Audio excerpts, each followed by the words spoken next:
Give me the cue. I'm going to mute everyone and then ask you to unmute when you're speaking. And here we go. This is something. Yep, got it.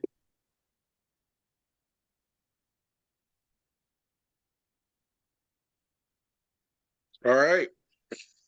Good morning, everybody, and morning, afternoon, and welcome to our first official press conference for the Poor People's Economic Human Rights Campaign, Poor People's Army March on the RNC and the DNC. We thank you for taking the time to be with us this morning. We have a list of very powerful speakers, and so without any further delay, we're going to hop right into it. Our first speaker, of course, is one of the founders of the Poor People's Economic Human Rights Campaign and a well-known international human rights activist, Cheri Honkala, the national coordinator of the Poor People's Army. Cheri, we turn it over to you.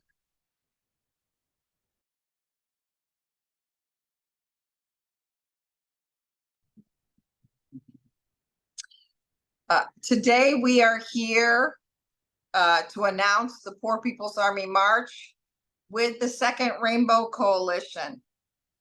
On July 15th at 4 p.m., we will rally at the Republican National Convention.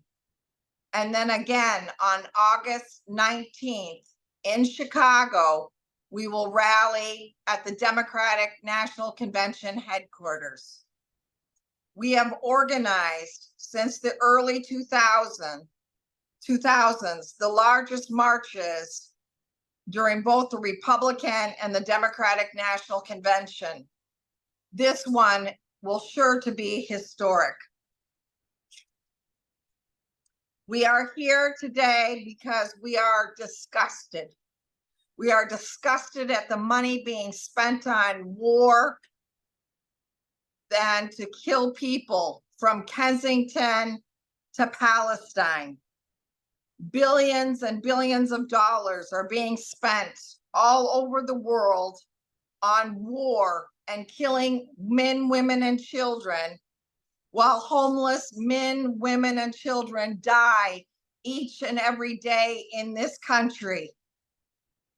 They also die in record numbers from the drug crisis and fentanyl overdoses from pharmaceutical companies and corporations that don't give a damn about our children and our families.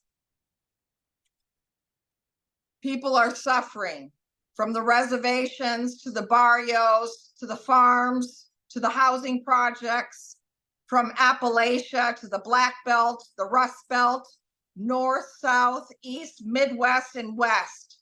We will march together, unified for all of our lives.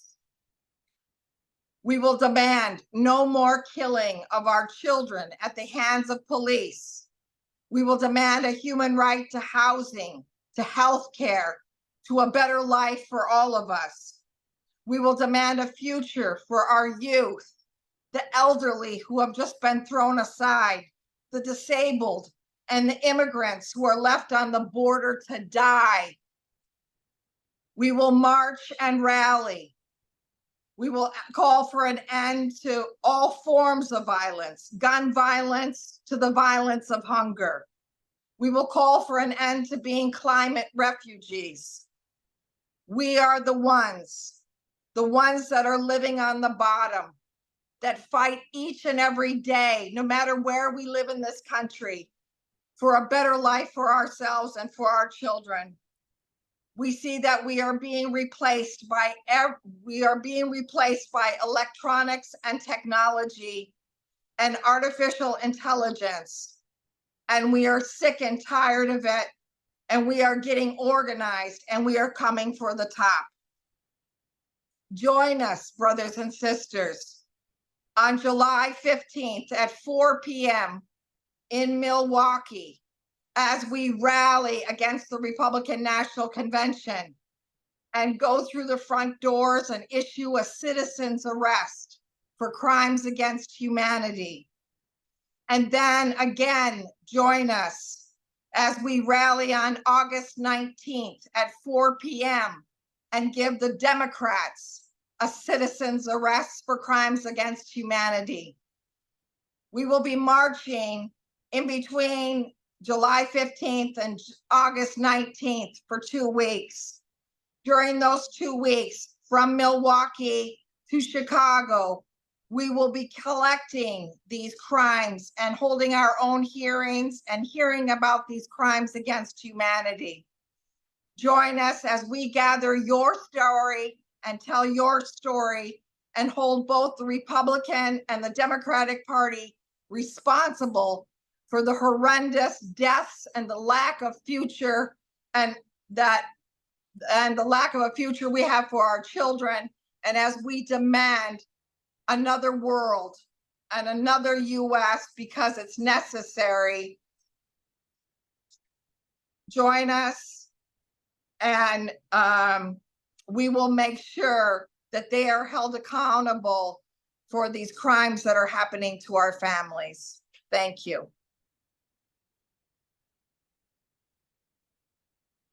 Thank you, Cheri. Now for our next speaker, we have one of the co-founders and leaders of the Second Rainbow Coalition, joining us from Florida, Kwame Shakur. Kwame, the floor is yours.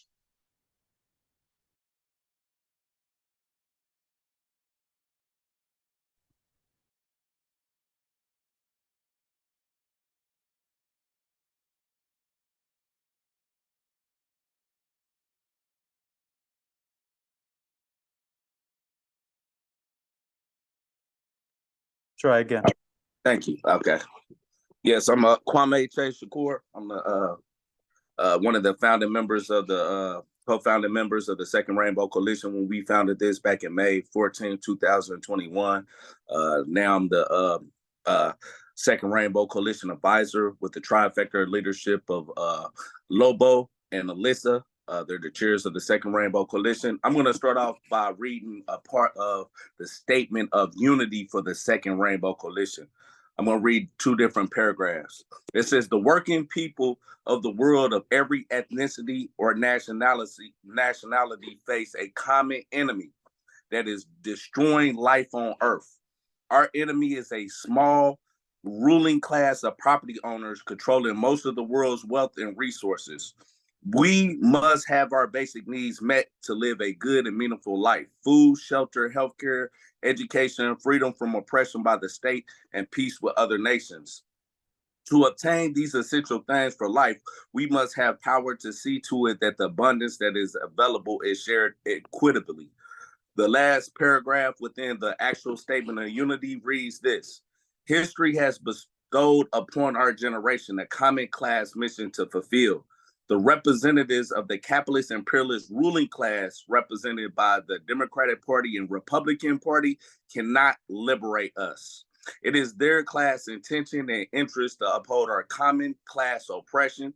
Therefore, it is only we, the oppressed masses of all ethnicities and nationalities, who must build the necessary class solidarity, class consciousness, organizational structures, and a united front that will ultimately liberate us. This is what this Second Rainbow Coalition is committed to. This is the historic mission we intend to fulfill. Dare to struggle, dare to win. All power to the people, boots on the ground.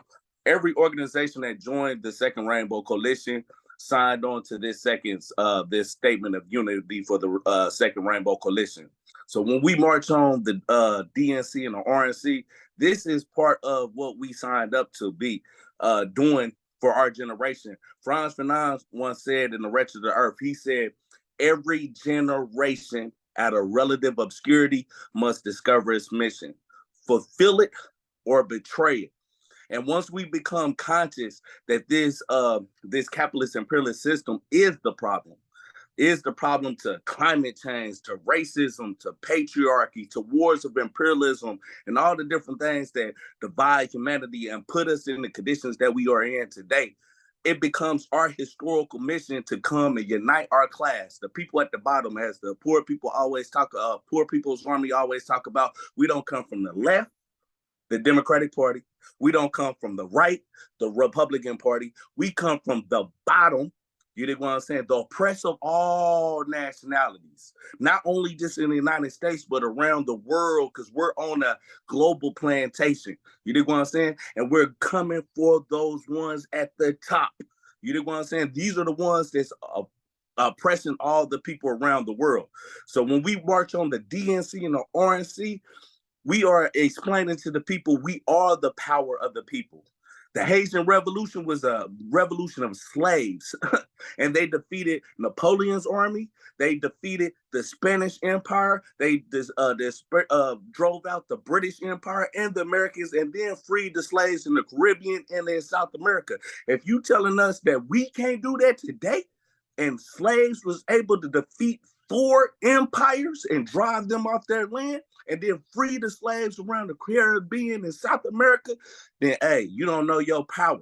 But we're bringing that knowledge and that understanding to the people, because we're gonna have a real Haitian revolution in this country once we wake up and understand the material force that we really are. This is what they don't want us to do. And this is why they fear the first Rainbow Coalition, and this is why they're gonna fear the second Rainbow Coalition.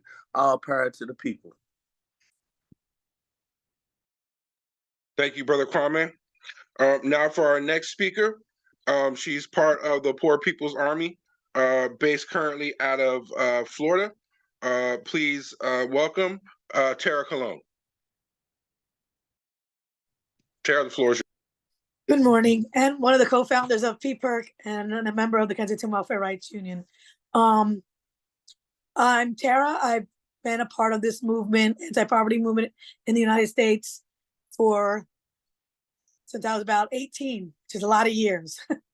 And I've been a part of a lot of the marches, even if I wasn't physically on, but part of the organizing of all the marches that we've done, marching on to the Democratic and Republican conventions, setting up the 10 cities, setting up and doing international work, translating, making sure that everyone has an equal opportunity to understand what's going on around them, which is very important. Also wanting to talk a little bit, I guess, today about the immigrant question, documented and undocumented. Immigrants in this country, whether documented or undocumented, do not have rights, basic rights here in the US or throughout. You go to the hospital now, first question they're asking you, even before they ask you if you can afford the hospital, are you a citizen or not? Because based on that, they can deny you health care. A police officer now can stop you just under being suspected of being an immigrant, period. They don't have to explain what kind of immigrant, where you're originally from. They can haul you in. They do not have to read your rights, or the right to remain silent, none of that. You don't have a right to a phone call, and they don't have to verify that you're an undocumented citizen. So this can affect everybody, not just people who are undocumented. If a police, all he has to say is, I thought they were an undocumented immigrant, therefore I pulled them in and put them in a detention center. And your relatives can call the police. They won't know where you are. Your relatives can call the hospital. They won't know where you are. These are just more tools that they're using to oppress people. And more things piled up on everything else that we've had to fight and scrape for throughout the years. Just one more thing on top. I think that you're right. We don't belong to the Democrats or the Republicans because they're not fighting for us. We have to fight for ourselves. We need to organize even more today than we did yesterday. The bridge between the poor and the wealthy is even wider than it was when I joined. We have won battles, but we have not won the war. And for the generals that have been around, we need to eat healthier, exercise more, so we have the energy to be out there and bringing along with us and encouraging and educating and open to being educated with the leadership that's coming behind us. I know I have my daughter, Sandra, that's working today. She's one of the leaders that was born into this movement. She was born out of a tent city. She has been on every march, rally, and has organized everything since she was a kid. All of my children have. They were all born into this movement. They're all leaders, from my 12-year-old or my 8-year-old granddaughter all the way to my 27-year-old daughter. I hope to see more people out on the marches that we're organizing. I'll be marching and organizing from now till then. Louisiana, Florida, and Atlanta would love to, not Atlanta, I'm sorry, Georgia, would love to get anyone's help who's in our area to be able to organize as many religious institutions, as many churches, hospitals, clinic. It affects everybody. We need to think outside the box. Trailer parks, everywhere you can think of that people who are not part of the oppressing class need to be organized. That means everyone who's not part of that 1%. Thank you.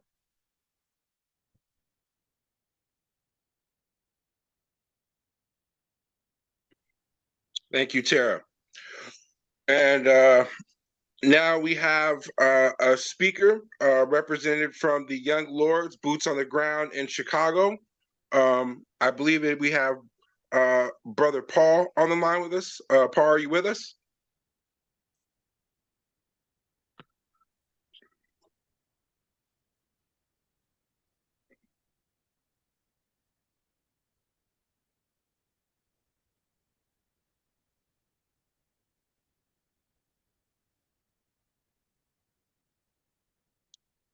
See his name there. I might be having some technical difficulties. All right, we will come back to that. All right, we'll move on to our next speaker. Coming out of Massachusetts, the Poor People's Army out of Massachusetts. Our next speaker representing the youth, Rosa Richards. Rosa?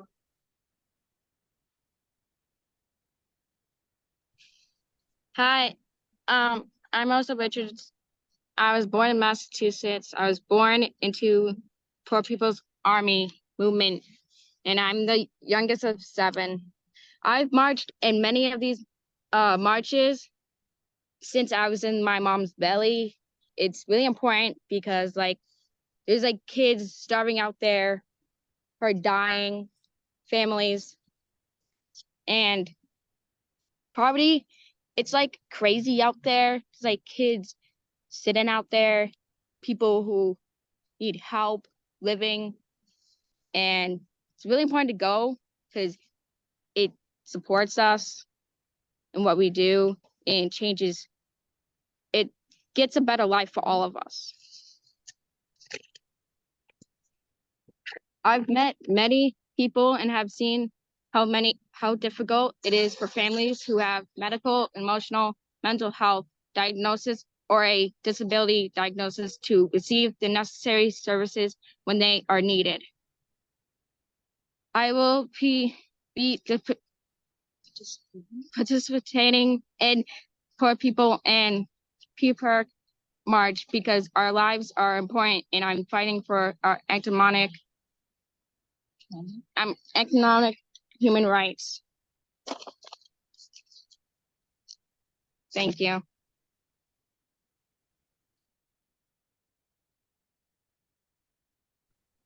Thank you very much, Rosa. Young Queen representing, we appreciate you. So from the Young Lords, we actually have Ryan, the Minister of Information. Ryan, are you able to connect?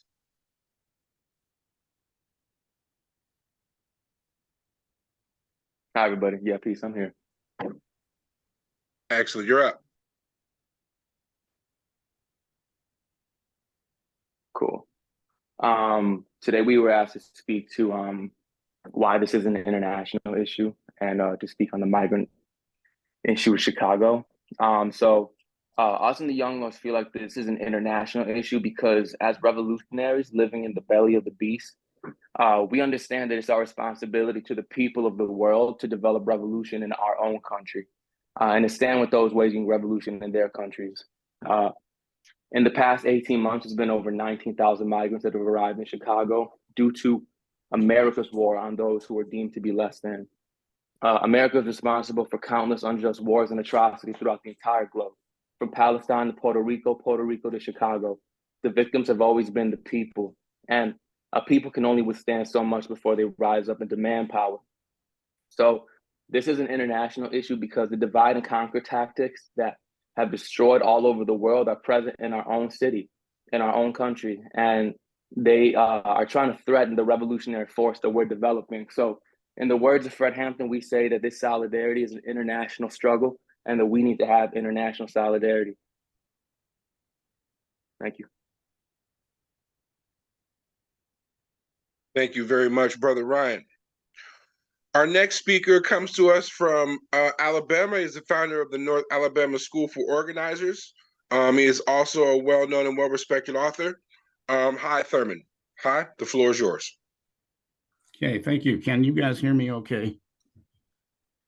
Yes. Okay, I have some technical difficulties, so. Yeah, I'm Hi Thurman. I'm with the North Alabama School for Organizers in Huntsville, Alabama, North Alabama. Reason for starting the school is that we wanted to be able to teach organizers or give organizers information and all that they would need resources in terms of organizing here in the South. And the South is a very difficult place to organize, as most of you may know.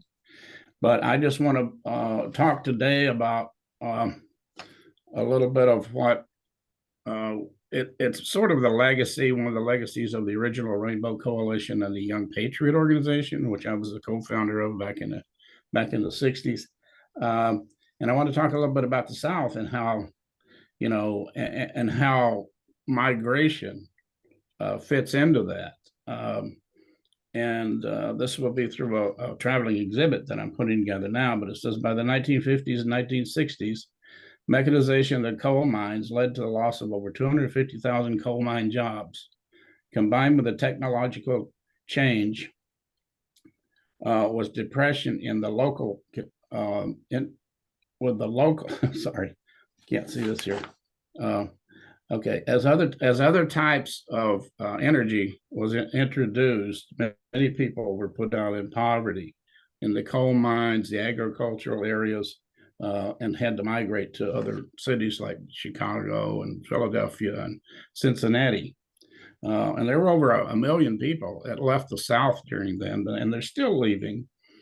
And one of the reasons now is because we have such a high unemployment rate. It's because of technology and robotics that's coming into this area. And this is a high area of space age technology. And so the jobs that are being created here don't really help the people that are working in Walmart or other places. As a matter of fact, all that technology is putting people out of business.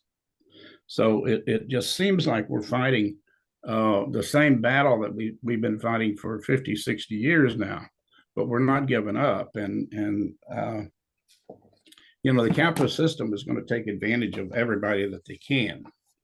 And it's happening all over the world.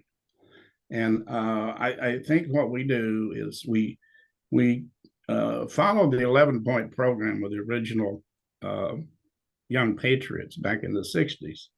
And that was, and I'll just read those and then I think that'll be my time. But for class, we see that the key is truly understanding and improving our situation is to truly understand the nature of class society. We see that in America and in the world, that those who have money control those who do not.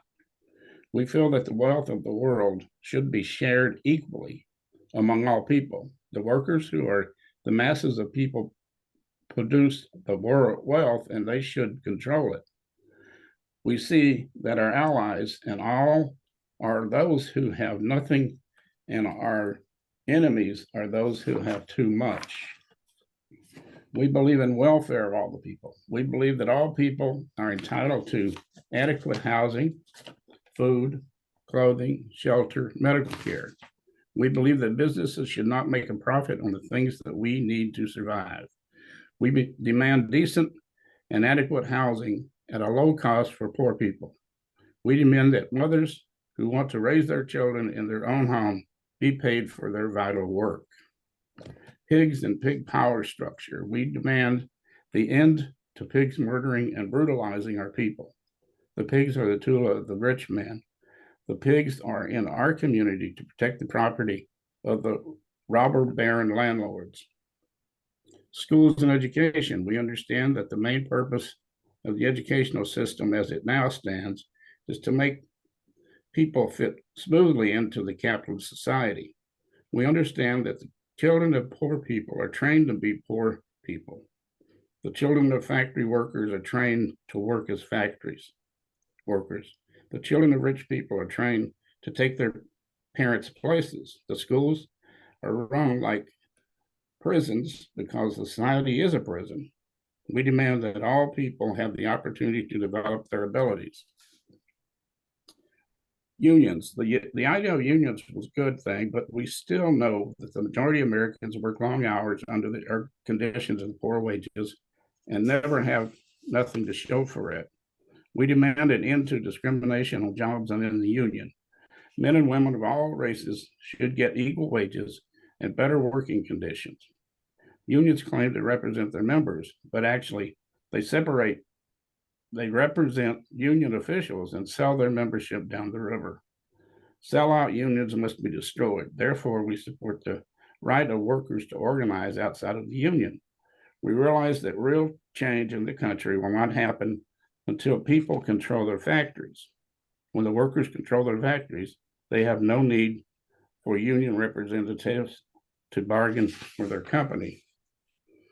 Exploitation of the community. We understand that the businessmen in the community make their living off of us. We understand that we make the products that they sell back to us. We demand that the businessmen intend to stay in the community. Those profits interested in the community is the form of good services, in the form of good services. Racism. Racism is a tool of capitalism to make the people fight among themselves instead of fighting together for their freedom. Division of race and sex serve the interest of the rich ruling class and not people of all the people. We demand a release of all political prisoners, and we believe in revolutionary solidarity.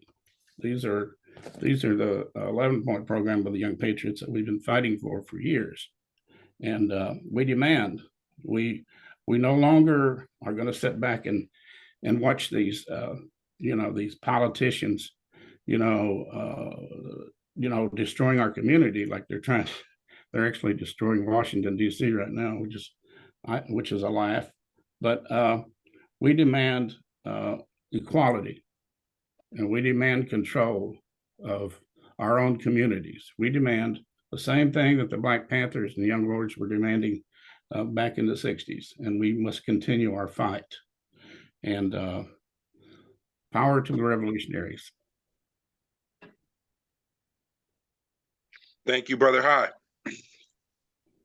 For our next speaker, we have a sister coming out of the Poor People's Army in Milwaukee, Wisconsin, Barbara Maniotis. Barbara, the floor is yours. Hi, everyone. It's actually Barbara Dahlgren these days, since I got married. But anyways, hi from Milwaukee.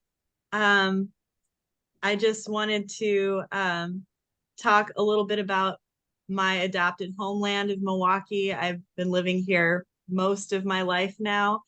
And in many ways, it's in better shape than other cities I've lived in. But unfortunately, that isn't saying much in this country. We have one of the biggest and best freshwater sources on the planet.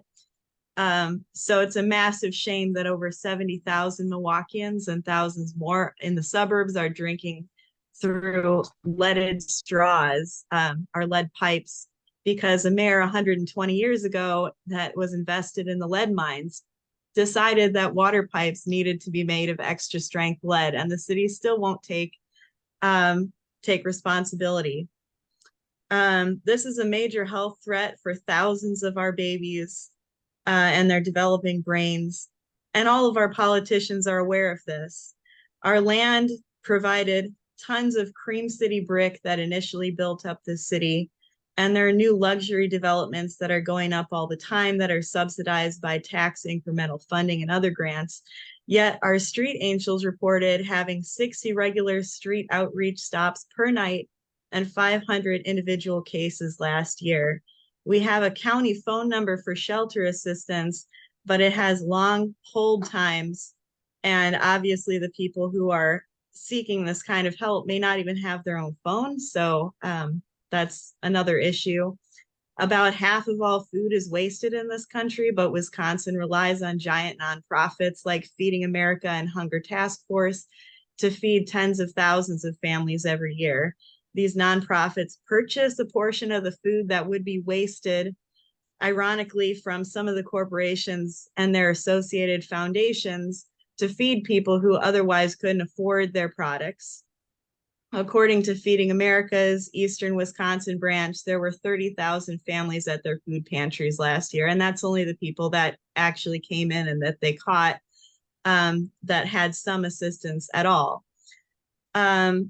Wisconsin is mostly farmland, but somehow even those who can afford to eat are mostly not eating Wisconsin food products and instead consume nebulously sourced factory farm foods laced with glyphosate and other toxins.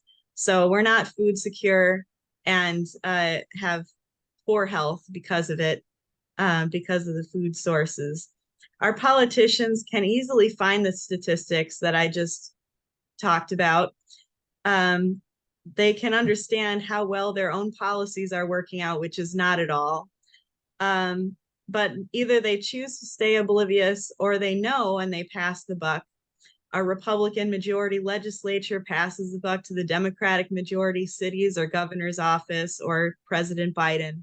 The Democrats point to Governor Walker or Trump or other Republican politicians, but they just play bad cop, good cop. And it's a complete disgrace for any of them to know what they know and to not do anything about it or make it worse. So I'm very proud to have left that two-party system long ago. I've been organizing with the Green Party for many years. And we have a political movement in the Poor People's Army. I'm very glad to be part of it. Milwaukee is honored to share our space with the Poor People's Army friends around the country next year and ensure that we are seen and our message is heard. So thank you so much for having me.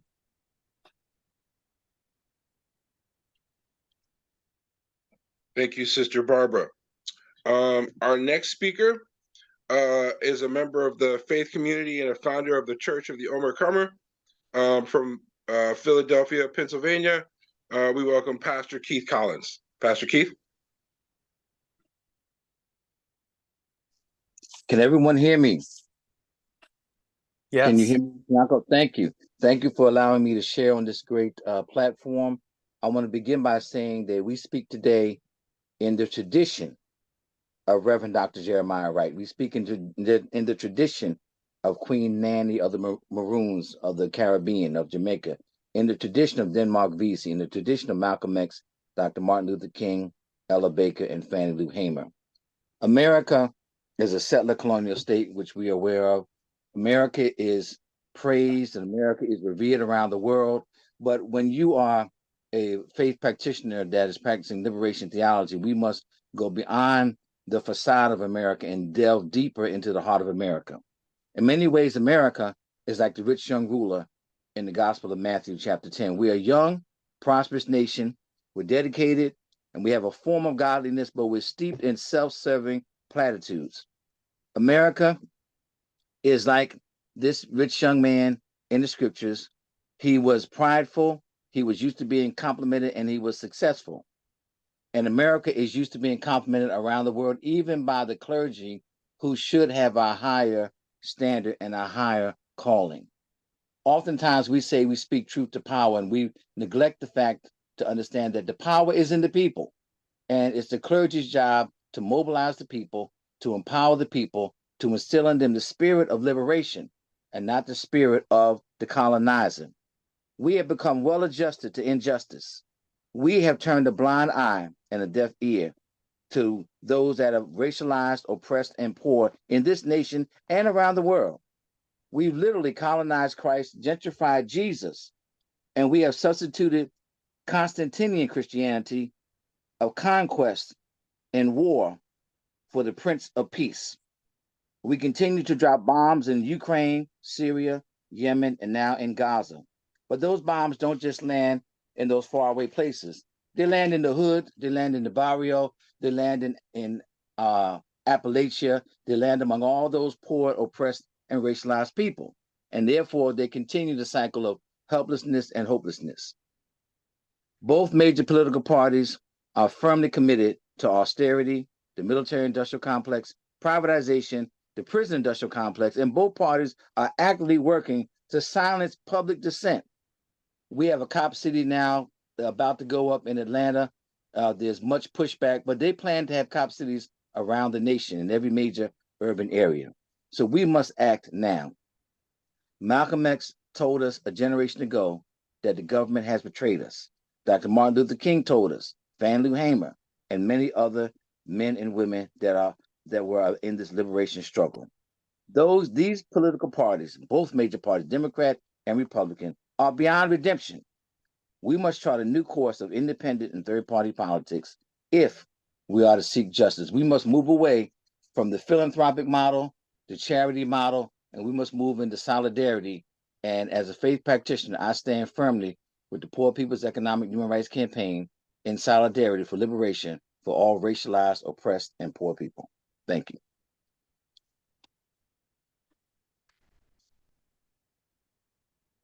Thank you very much, Pastor Keith. And now we have another speaker, another youth speaker representing for the Poor People's Army, Alexandria. Sister, the floor is yours.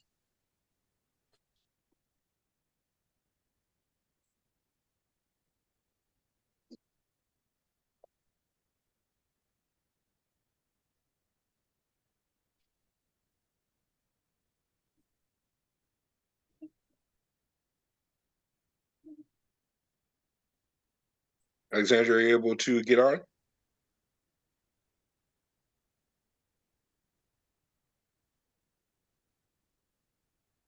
Okay, we will come back to her. Now we will pass to a representative from La Mesa, the Brown Berets. Our speaker today is Cuetlachtli Xolotl, and he is representing for the La Mesa National de Brown Berets. Brother, the floor is yours. Hello. So yeah, my name is pronounced Cuetlachtli Xolotl. It's okay to mispronounce it. It is old language, Nahuatl. We are indigenous after all. So going back to our roots. So I do have sorry, I do apologize. I have a statement ready. So I will begin with that. Why we as La Mesa support the march.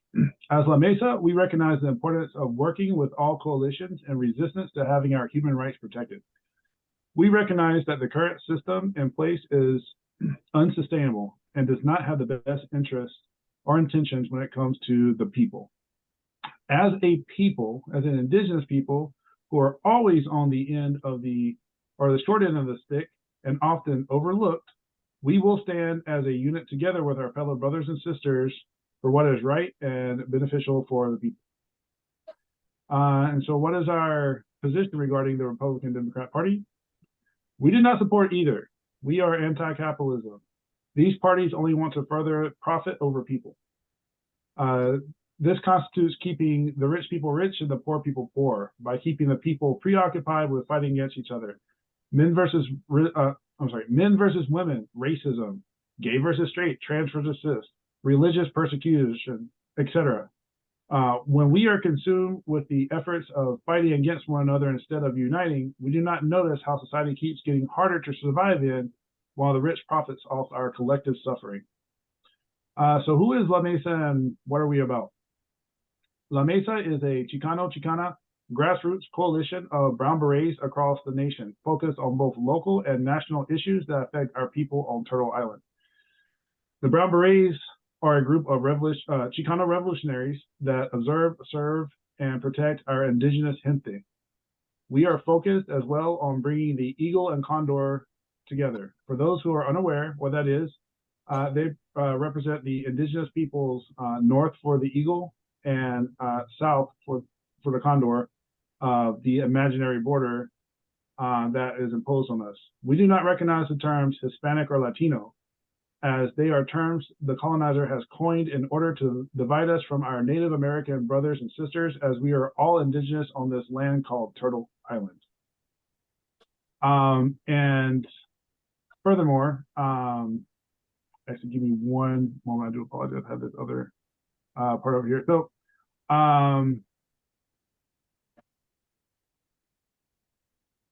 okay, so another thing is furthermore about the Republican Democrat, we actually, we don't really have much faith in this nation at all, because this entire nation was built off the largest genocide in the world that the world has ever seen against our people, the Native Americans.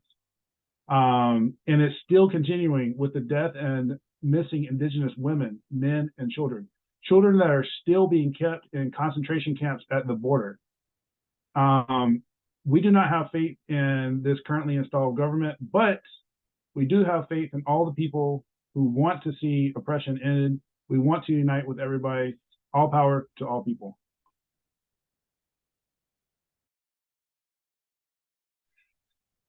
Thank you very much, brother. We appreciate you. We appreciate La Mesa. And now, Alexandra, I think we had you muted. Can we unmute her?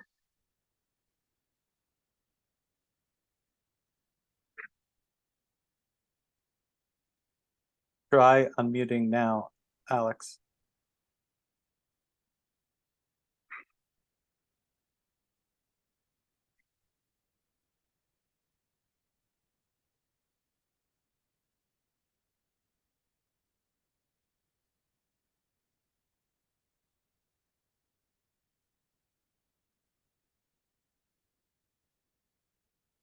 Alex, are you able to connect?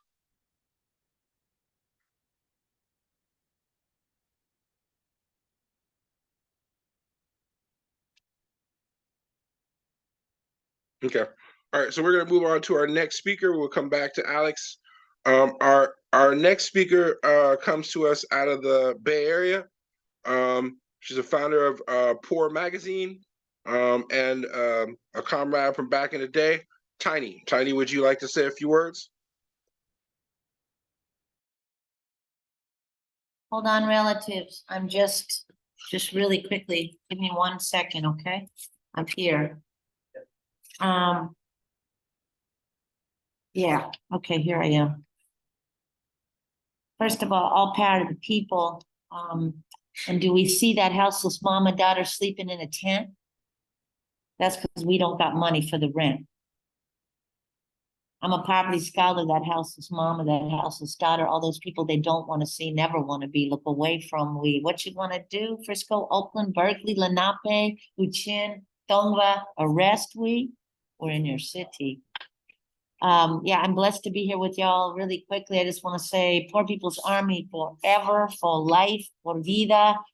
Y'all are the real deal, not the philanthropist, not the stolen, not the middle class wealth hoarders and wannabes, but the actual real deal of us poor mamas and poor papas, tios and tias on the street.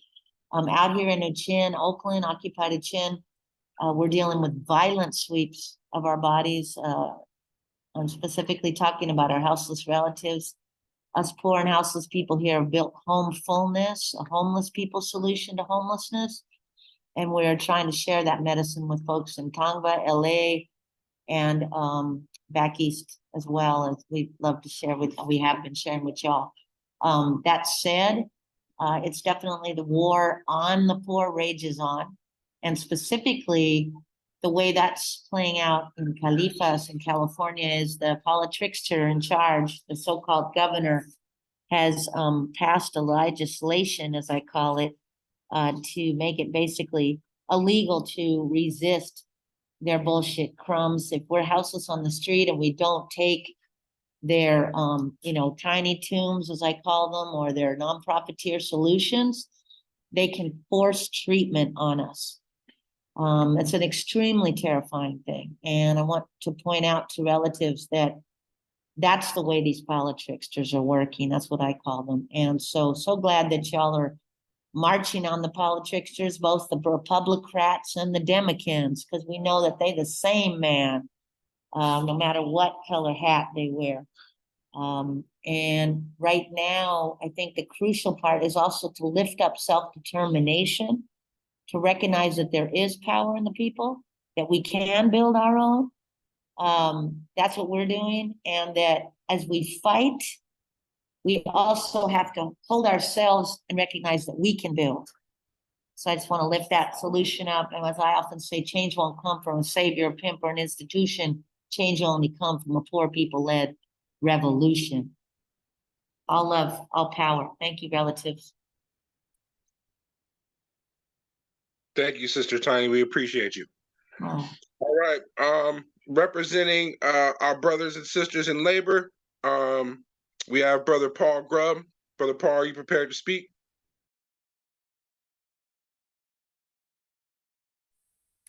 Yes, thank you. I'm Paul Grubb, and I'm a union representative with District 1199C of the National Union of Hospital and Healthcare Employees. We're an affiliate of the mighty American Federation of State, County, and Municipal Employees International Union. Labor unions have historically fought hard for generations for the working class and for a better and just world. Labor unions had fought those battles alongside organized allied organizations. They've developed political action programs to develop influence and power for the working class in local, regional, and national political arenas. Sometimes there have been efforts to build an independent political program, independent of the misleaders of the Republican and Democratic parties. However, it becomes abundantly clear that the conditions of the working class have been worsening, with the miseries and crises of unaffordable housing, medical bankruptcies, homelessness, endless world wars, the opioid nightmares, pollution, skyrocketing teen suicide rates, as well as the specters of labor replacing and job evaporating technologies, all the while a rapidly accelerating massive shift of wealth from the people, the working class, to the super rich 1%. In fact, we're witnessing the creation of a new class of people, a new class that has been permanently thrown out and abandoned by our political economic system. It's the duty of those in labor with a conscience, with class consciousness. It is their duty to call out the powers that be, the political leaders, the misleaders, and their political parties, that we demand a better and just society, that we expose the failures of this system and lay it at their feet. It's paramount that those with a conscience and class consciousness lend and support and participate with the Poor People's Army and the allied organizations and folks represented here, allied with them for their marches on the Republican and the Democrat national committees. Thank you for this opportunity. I'm just very pleased to be in such a forward-thinking and visionary group of individuals and organizations. Thank you. Thank you, Brother Paul. And now, Alex, can we get you off of mute? She's no longer on the call. All right. Well, then we will close here. Just a couple of notes. As I mentioned earlier, my name is Shamako, and I'm based here in the Bay Area, Silicon Valley. And the Bay Area is very much a metaphor for this conversation, as Silicon Valley is both a leader in AI and automating technology, and a liberal and democratic party stronghold. And yet it is here in this area that we see one of the country's largest gaps between the wealthy and the poor. And I just wanted to drop a couple of statistics before we open it up for Q&A. Right now, Silicon Valley earners, the top quarter of Silicon Valley earners, hold 92% of the region's wealth. A couple of other notes. In Santa Clara and San Mateo counties, just 8 households hold more wealth than the bottom 50% of the area. And it's 8 households for 500,000 households. And my last little quote here, the top 1% of households currently hold more than 48 times the total wealth than the bottom 50%. So if that doesn't tell you what the impact of our system is, I don't know what will. And with that, we would like to close the presentation section of our press conference and open it up for Q&A. So if anyone has any questions, you can raise your hand, or you can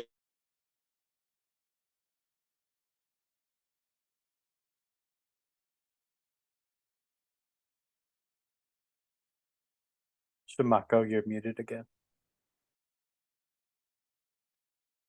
unmute it. Oh, I see we have 2 hands here.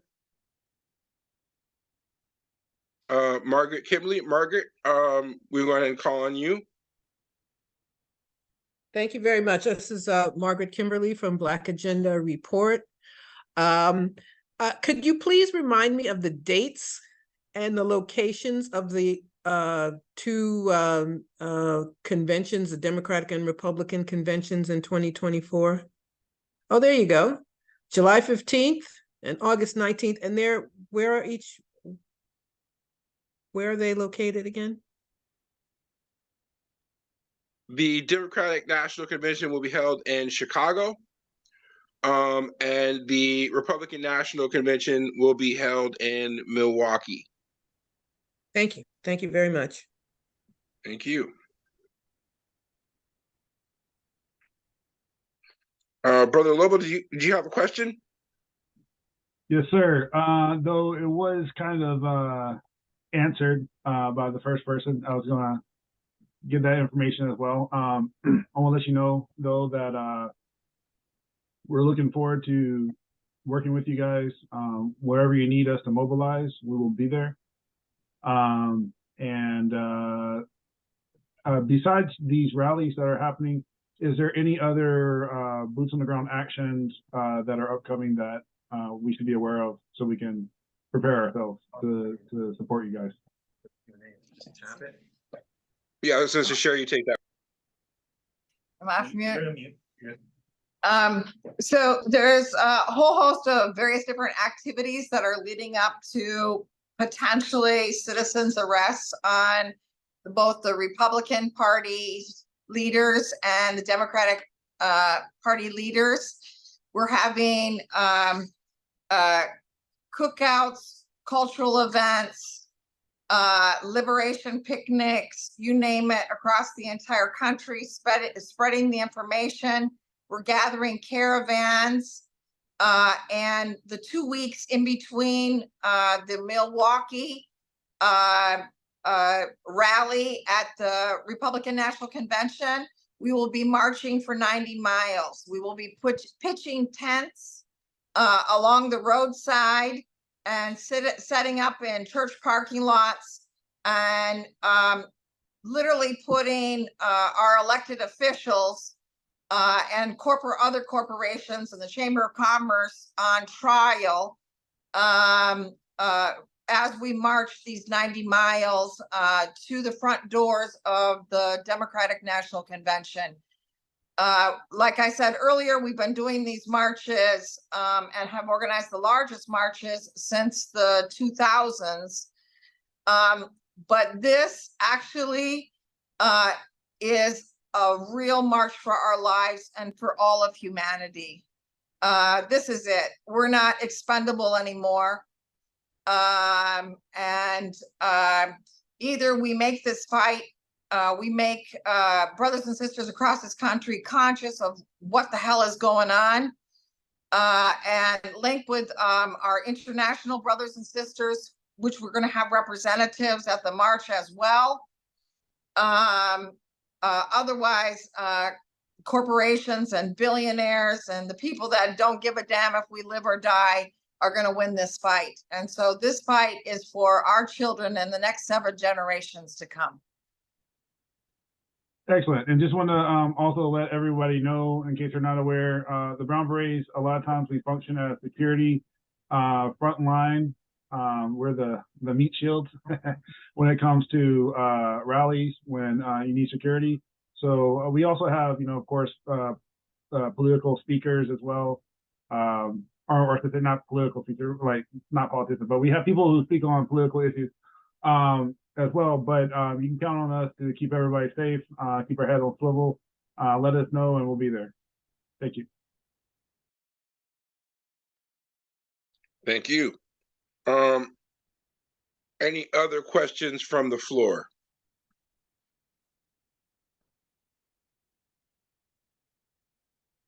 All right, I see Sister Letty has her hands up. Go ahead. Hi, thank you. Just want to say, rather than text, that it's absolutely beautiful to see the unity in here between everybody, instead of giving the government and everybody their satisfaction of seeing us all fight. We can prove here in this group that we are united and we do fight for the same thing, and that we, no matter what, will not back up. You are 100% correct. We are not expendable. We are not just to be born to be replaced, and we are not here to go to school to be taught to be workers, right? So the question that I did have was regarding the marches. I know that there was a conversation, there was going to be maybe weekly meetings or whatnot. So I was just kind of curious about that. How can we, as La Mesa, not only support you with security, boots on the ground, how can we support you in organizing this as well? And being a part of that, if you guys are having other meetings or press conferences and whatnot, we want to make sure that you guys understand that we 100% support this as La Mesa. I believe that our March coordinator, Leela, can be in contact with you and make sure that we get you all plugged into that. Leela, would you be willing to follow up with Sister Letty and make sure that they get all the information they need to get plugged in? Absolutely, yes. Beautiful, thank you. All power to the people. All power to the people. We have 2 meetings every freaking week. All right, we are coming up on the hour here. Cheri, did you want to give us any closing words? No, I think that the sister that just spoke said it, pretty much summed it up the best. We are underestimated, and we are this unsettling force that Dr. King talked about, and we're coming for ours. And we love our families, we love our children, and they have no idea who they're messing with. They're not living now. We're tired of burying them, And we are going to have the largest march this country has ever seen. And it's going to be led by those of us that are on the bottom, no matter where the hell we come from. See you in the streets. All power to the people. All right, folks. With that, we are going to close. You have email addresses and information if you'd like to follow up. Thank you all for coming, and we'll see you in the streets.